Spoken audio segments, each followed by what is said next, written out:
Time period of the project மாற chance இருக்கு. எப்படி A வந்து 5 வருஷமா இருக்கும், B வந்து வெறும் 3 வருஷமா இருக்கும். ஓகேவா? அப்படி பார்த்தா எனக்கு சைஸ் சேமா இல்லன்னு போனா PI எடுத்துப்பேன், PI வச்சு போடுவேன். டைம் பீரியடும் மேட்ச் ஆகலன்னா அதே போட முடியும். ஏன்னா வந்து ஒரு 5 இயர்ஸ்ல கிடைக்கிற NPV-யையும் 3 இயர்ஸ்ல கிடைக்கிற NPV-யையும் நம்ம மேட்ச் பண்ண முடியாது. அப்போ அந்த மாதிரி சிச்சுவேஷன் என்ன பண்றது? ரெண்டு இருக்கு இந்த மாதிரி டைம் டிஃபரன்ஸ் இருக்கிறதுக்கு. அது எப்படின்னா அதுல ஒன் ஆஃப் த திங்ஸ் வந்து எப்படி பண்ணுவோம் அப்படின்னா, ஒன் ஆஃப் த மெத்தட்ஸ் என்ன அப்படின்னா வந்துட்டு, இப்போ ஒரு கடைக்கு போறீங்க, கடைக்கு போனா அதுல வந்து ஒரு பொருள் வந்து 1 kg ஓட ரேட் போட்டிருக்காங்க. காஃபி தூள் வச்சுக்கோங்களேன், காஃபி பவுடர் 1 kg.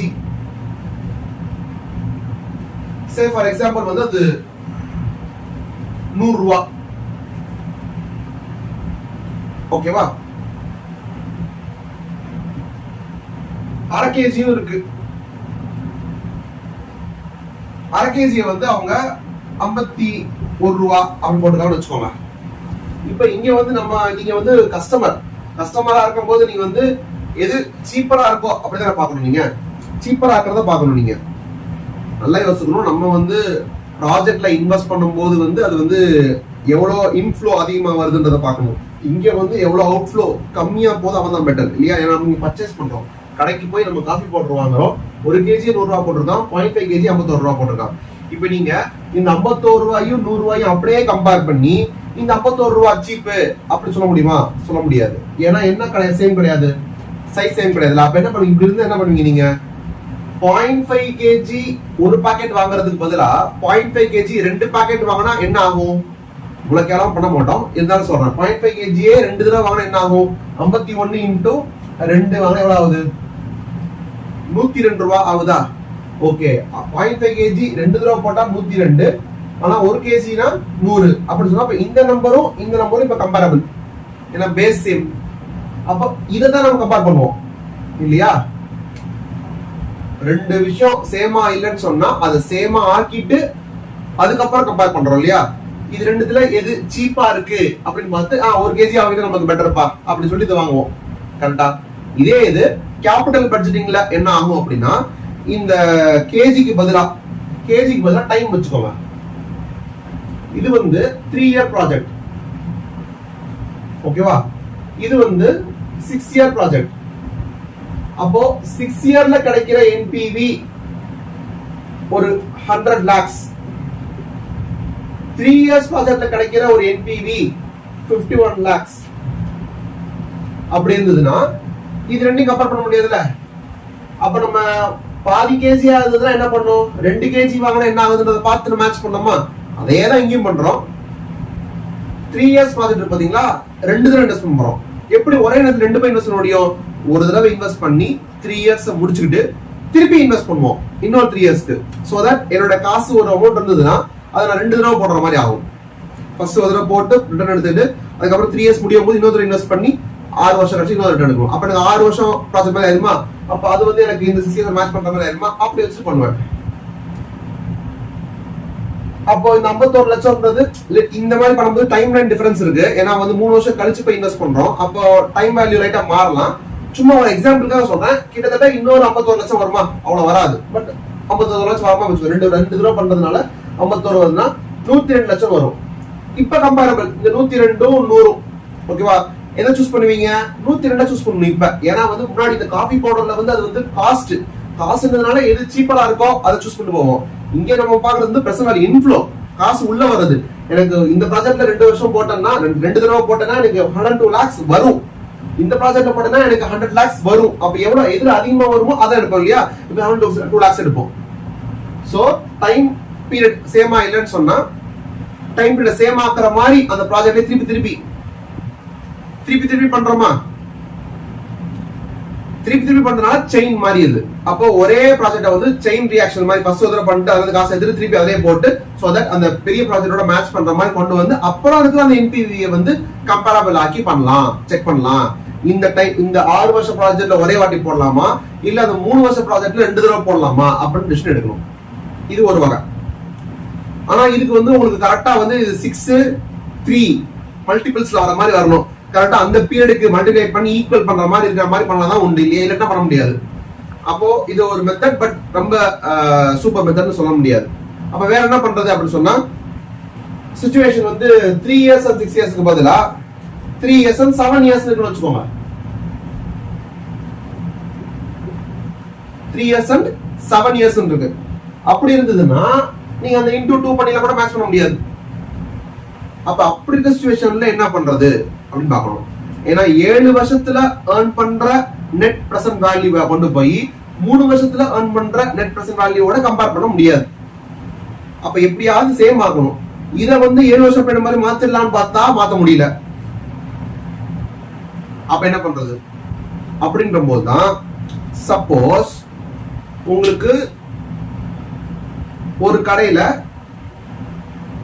ஒரு 7 வாழைப்பழம் கொடுக்குறாங்கன்னு வச்சுக்கோங்க. 7 வாழைப்பழம் வந்து 7 வாழைப்பழம் 77 ரூபா. 3 வாழைப்பழம் 36 ரூபா. இது இன்னொரு கடை. இது வந்து 3 வாழைப்பழம் 36 ரூபா ஒரு கடை, 7 வாழைப்பழம் 77 ரூபா இன்னொரு கடை. இது ரெண்டையும் அப்படியே மேட்ச் பண்ண முடியாது. இது சீப்பு அப்படின்னு சொல்ல முடியாது. அப்ப நம்ம என்ன பண்ணுவோம், 36 ரூபாய்க்கு 3 பழம் தரானா, அப்ப ஒரு பழம் எவ்வளவு, 12 ரூபா. இவன் 77 ரூபாய்க்கு 7 பழம் தரானா, அப்ப ஒரு பழம் எவ்வளவு, 11 ரூபாயா. ஒரு வாழைப்பழத்தை கொண்டு வந்துட்டோம் அப்படின்னு சொன்னா இப்ப கம்பேர் பண்ணலாம். யார் நமக்கு சீப்பு, இந்த 11 ரூபாய்க்காரன் சீப்பு இல்லையா? அப்ப நான் அந்த 7 பழத்தை 77 ரூபாய்க்கு நான் வாங்கிப்பேன் அப்ப முடிவு பண்ணுவோம். கன்சிடரிங் நான் 7 பழத்தை சாப்பிட முடியும், அது 8 பழத்துக்கு நான் சாப்பிட முடியும் அப்படின்னா நான் 7 பழத்தை வாங்கிப்பேன். கிளியரா? இப்ப என்ன பண்றோம், ஆவரேஜ் கண்டுபிடிக்கிறோம். கரெக்டா? இது 3 பழத்துக்கா, சரி அப்புறம் ஒரு பழத்துக்கு எவ்வளவு போடு. இது 7 பழத்துக்கா, சரி அப்ப ஒரு பழத்துக்கு எவ்வளவு போடு அப்படின்றது. அப்ப இங்க என்ன, நமக்கு 3ம் 7 நமக்கு என்னவா இருக்கு, டைம் பீரியடா இருக்கு. 3 வருஷம் என்பிவியா, சரி அப்ப ஒரு வருஷம் என்பிவி டிவைட் பை 3 போட முடியாது, நான் சொல்றேன். டிவைட் பை 3 மாதிரி போட்டுக்கலாம். இது 7 வருஷம் என்பிவியா, சரி டிவைட் பை 7 மாதிரி போடக்கூடாது, அது மாதிரி சொல்றேன். சும்மா 7 இயர்ஸ் டிவைட் பண்ணிடு, ஒரு வருஷத்துக்கான என்பிவி ஒன்று வரும், அதை ரெண்டுத்தையும் கம்பேர் பண்ணலாம் அப்படின்ற மாதிரி ஒரு லாஜிக் யோசிக்கலாம். பட் இவ்வளவு சிம்பிளா இருக்க மாதிரி அதை பண்ண முடியாது. ஏன்னா அந்த என்பிவி அப்படின்றது பாத்தீங்கன்னா எப்ப பீரியட், அது டைம் பீரியட், வந்து கரண்ட் பீரியட். ஏன் கரண்ட் பீரியட் சொல்றோம், என்ல பிவி என்னது, என் நெட், பிவி வந்து பிரசன்ட் வேல்யூ. அப்ப இன்ஃப்ளோவோட பிரசன்ட் வேல்யூவும் அவுட்ஃப்ளோவோட பிரசன்ட் வேல்யூ நெட் பண்ணிருக்கோமா, அப்ப என்பிவி பிரசன்ட் வேல்யூ தான். அப்ப டி நாட்ல இருக்கு, இன்னைக்கு தேதியில இருக்கு. ஆனா நீங்க இந்த ஆனுவல் அமௌண்ட் சொல்ல பாத்தீங்களா, அந்த ஆனுவல் அமௌண்ட் எப்ப வரும், இன்னைக்கு தேதியா இல்ல, ஒரு வருஷம் முடிவுல, 2 வருஷம் முடிவுல, 3 வருஷம் முடிவுல. ஃபர்ஸ்ட் ப்ராஜெக்ட்டுக்கு 3 வருஷம் ப்ராஜெக்ட்டுக்கு, அந்த 7 வருஷம் ப்ராஜெக்ட் வந்து 1 வருஷம் முடிவுல, 2 வருஷம் முடிவுல, 3 வருஷம் முடிவுல, அப்படியே 7 வருஷம் முடிவுல, அந்த மாதிரி 7 வருஷத்துக்கு வரப்போகுது. அப்ப இந்த கரண்ட்ல இருக்க என்பிவிய 3 வருஷத்துக்கு ஈக்குவலா ஒரு அமௌண்ட் வந்தா என்ன அப்படின்னு கண்டுபிடிக்கணும். இன்னொரு 7 வருஷம் ப்ராஜெக்ட்ல அந்த என்பிவிய வந்து 7 வருஷத்துக்கு ஒரு அமௌண்ட் ஈக்குவலா வந்தா என்ன அப்படின்னு கண்டுபிடிக்கணும். அது வந்து divide by 3 and divide by 7 இருக்க முடியாது. ஏன்னா டிவைட் பை 3 டிவைட் பை 7 பாத்தீங்கன்னா அந்த நம்பர்ஸும் பிரசன்ட் வேல்யூ நம்பர்ஸா இருக்கும். நமக்கு தேவை பிரசன்ட் வேல்யூ கிடையாது. ஒரு வருஷம் கழிச்சு வர்ற அமௌண்ட், 2 வருஷம் கழிச்சு வர்ற அமௌண்ட், 7 வருஷம் கழிச்சு வர்ற அமௌண்ட், இதெல்லாம் தேவை. அப்போ அப்படி கண்டுபிடிக்கணும்னு சொன்னா நம்ம இது டிவைட் பை 3 நோ இல்ல டிவைட் பை 7 நோ போட முடியாது. நமக்கு என்ன தேவை,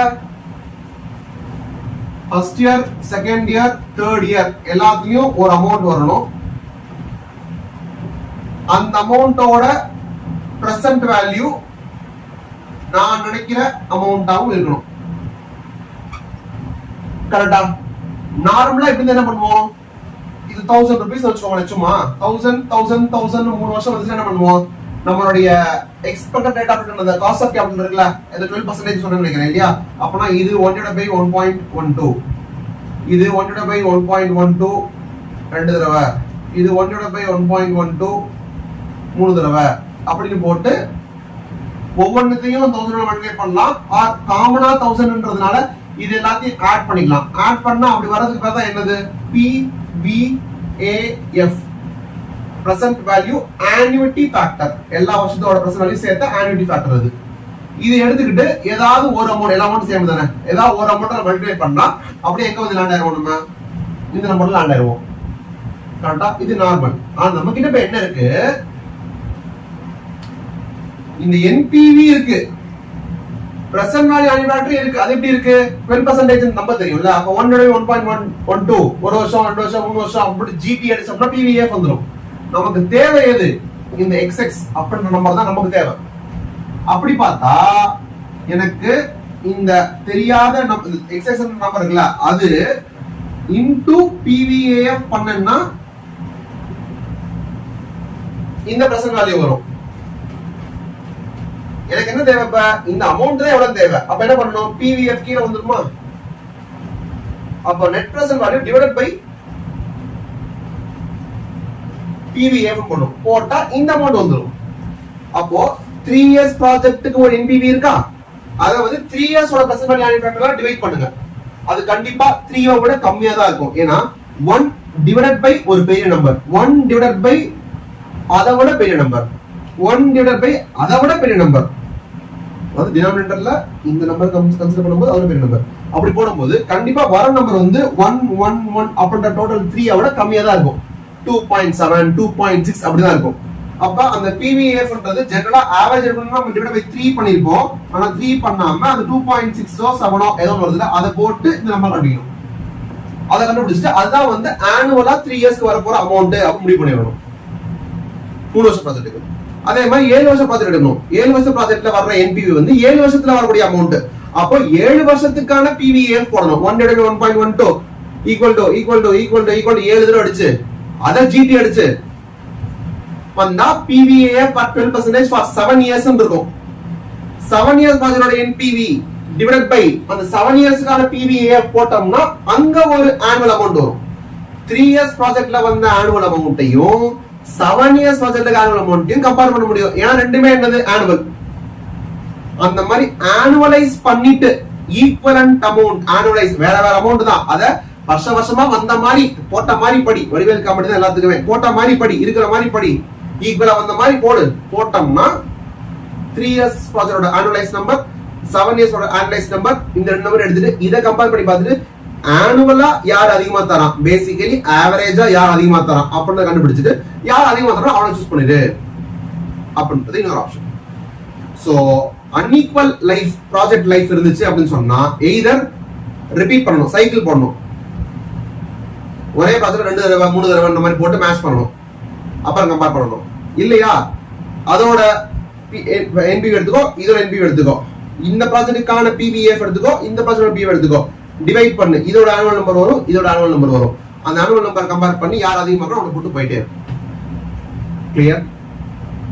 என்பிவியே கொடுக்கல எங்களுக்கு, வெறும் இது மட்டும் தான் கொடுத்திருக்கான், இன்ஃப்ளோ மட்டும் தான் கொடுத்திருக்கான். அப்ப இன்ஃப்ளோ மட்டும் எடுத்துக்கோ. இன்ஃப்ளோல வந்து யார் அதிகமா இன்ஃப்ளோ தராங்க? ஏன்னா இன்ஃப்ளோ வந்து 7 வருஷம் இன்ஃப்ளோவும் 3 வருஷம் இன்ஃப்ளோவையும் கூட கம்பேர் பண்ண முடியாது.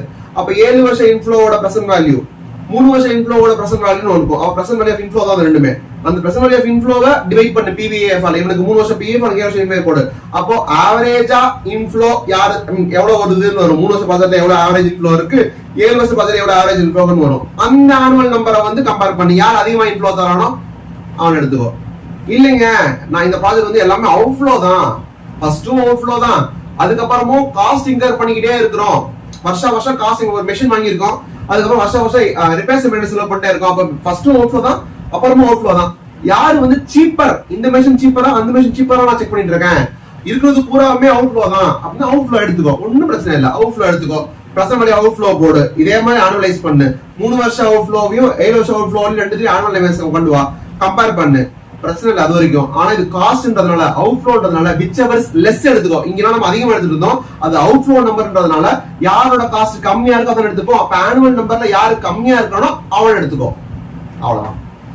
தேங்க்யூ.